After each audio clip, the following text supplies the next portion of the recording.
10 o'clock Friday night, hundreds of white nationalists storming the University of Virginia, protesting plans to remove a statue of Confederate General Robert E. Lee. The overnight violence spilling into this morning when marchgoers and counter-protesters clash again, hours before the Unite to Right march was even set to begin.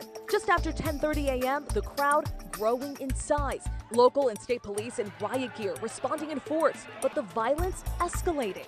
Just before noon, Virginia's governor declaring a state of emergency. Just before 2 p.m., the situation taking that deadly turn. You can see the silver 2010 Dodge Challenger barreling down the hill toward a sea of targets with little time to react, slamming to a stop only after it hit a van and another car. Locked in, that car shifting in reverse, screeching back down the street to get away. One person, a 32-year-old woman, left dead. 19 more rushed to the hospital, 5 in critical condition. The suspected driver, 20-year-old James Alex Fields Jr., is behind bars. The first response from the White House came not from the president, but the First Lady. She tweeted, "Our country encourages freedom of speech, but let's communicate without hate in our hearts."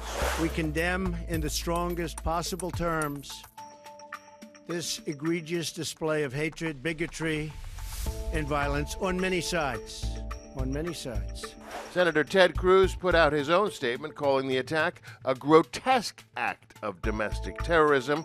Senator John McCain tweeted, "White supremacists aren't patriots, they're traitors." Racism is evil, and those who cause violence in its name are criminals and thugs. But you had many people in that group other than neo-Nazis and white nationalists, okay?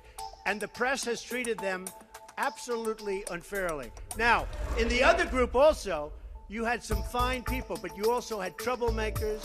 I think if we continue to create jobs at levels that I'm creating jobs, I think that's going to have a tremendously positive impact on race relations. I do.